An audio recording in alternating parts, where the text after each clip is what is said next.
તમ સર્વને પ્રભુ યેશુમાં પ્રેમી સલામ, પ્રભુની સ્તુતિ પ્રશંસા સુંદર સમયનો અવસરને માટે પુષ્કળ આભાર માનીએ. તમ સર્વને રાત્રિ પ્રાર્થનાની અંદર સ્વાગત કરીએ છીએ. કેમ છો બધા? મજામાં? પ્રભુની સ્તુતિ પ્રશંસા સુંદર સમયને માટે તમે બધાને અમે આવકાર આપીએ છીએ. એકત્ર થઈને આપણે પ્રભુની આરાધના કરીએ. એક વચન દેખીશું. નીતિવચનનો પુસ્તક મારી સાથે કાઢશો અને તેનો 13મો અધ્યાય અને તેની પહેલી કલમ આપણે જોશું. ડાહ્યો દીકરો પોતાના બાપની શિખામણ માને છે, પણ તિરસ્કાર કરનાર માણસ ઠપકાને કાન દેતો નથી. માણસ પોતાના શબ્દોથી હિતકારક ફળ ખાશે, પણ કપટીનો જીવ જુલુમ વેઠશે. Hallelujah, hallelujah. પ્રભુના વચનમાં લખેલું છે કે ડાયો દીકરો પોતાની બાપની શું કરે છે? શિખામણને સાંભળે છે અને તેની શિખામણને માન આપે છે. પણ તિરસ્કાર કરનાર જે મા બાપની આજ્ઞાને માનતો નથી તે શું કરે છે? ઠપકો પામે છે. આપણા જીવનની અંદર, આપણા ઘરની અંદર ઘણીવાર એવા બાળકો હોય છે જે મા બાપની આજ્ઞાને માનતા નથી અને મા બાપની આજ્ઞાને સ્વીકાર નથી કરતા. તેને પ્રભુ શું કરે છે? ઠપકો આપે છે. અને દૈહિક મા બાપ બી એમને ઠપકો આપે છે અને એ ક્યારેય પણ આશીર્વાદ થતા નથી. પરંતુ પ્રભુના વચનમાં લખેલું છે કે ડાયો દીકરો પોતાના બાપની શિખામણ સાંભળે છે. હા મારા પ્રિય ભાઈઓ અને બહેનો, આ સમયની અંદર આપણા મા બાપની કદર કરવાનું છે. પ્રભુના વચનમાં તો પ્રથમ આજ્ઞા છે કે તમારા મા બાપને આજ્ઞા પાડો ને આજ્ઞાકારી બાળકો બનો. વિશેષ આપણે ડાયા દીકરા બનવાનો છે પ્રાર્થનાની અંદર. દૈહિકમાં તો દૈહિકમાં પણ આત્મિકમાં પણ આપણે ડાયા દીકરા થવાનું છે. પ્રભુની આજ્ઞાઓ પાડવાની છે. જેમ દૈહિક મા બાપની આપણે આજ્ઞાઓ પાડીએ છીએ તેવી રીતના આપણે આત્મિક પિતાની પણ આજ્ઞાઓ પાડવાની છે. નિરંતર એની પ્રાર્થના કરવાની છે, એના વચનોને મનન કરવાનું છે, એની સાક્ષીની અંદર બની રહેવાનું છે અને એની એક એક આજ્ઞાઓને પાલન કરવાને માટે ડાહ્યા દીકરાની જેમ આપણે ઉત્સાહક બનવાનું છે. ત્યારે પ્રભુ આપણા જીવનમાં કેવું કાર્ય કરે છે? આગળના વચનમાં લખેલું છે કે માણસો પોતાના શબ્દથી હિતકારક ફળ ખાશે, પણ કપટીનો જીવ જુલુમ વેઠશે. આપણે આપણા મુખથી, આપણા શબ્દોથી પ્રભુની પાસેથી આપણે શું ખાવાનું છે? હિતકારક સારા ફળો ખાવાનું છે. સારું જીવન પ્રભુની પાસે આપણે લઈને જવાનું છે. સારા અર્પણો પ્રભુની પાસે આપણે લઈ જવાનું છે.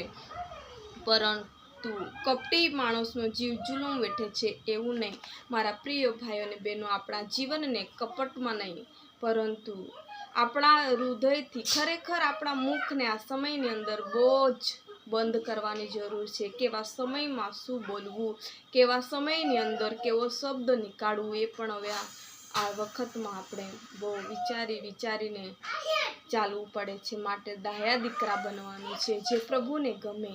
માણસને નહીં પરંતુ પ્રભુને ગમે એવું વર્તન આપણે કરવાનું છે.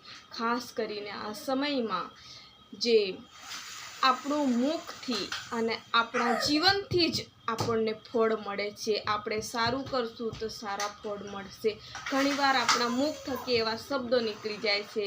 દૈહિક રીતે આપણે એક ઉદાહરણ લઈએ કે કોઈક એવી વ્યક્તિ હોય છે જેની જોડે આપણે હંમેશાને માટે નિકટનો સંબંધ હોય છે, પરંતુ કોઈક એક એવી વાત હોય છે, એક શબ્દ હોય છે જે આપણાથી બોલાઈ જાય છે અને સામેવાળાને ગમતું નથી. ત્યારે એ આપણા સંબંધોની અંદર પણ વિખવાદ થઈ જાય છે. માટે આપણા મુખને શું કરવાનું છે? બંધ રાખવાનું છે અને બંધ રાખીને પ્રભુની સ્તુતિ કરવાનું છે. કે છે કે પોતાના શબ્દથી હિતકારક ફળ ખાશે.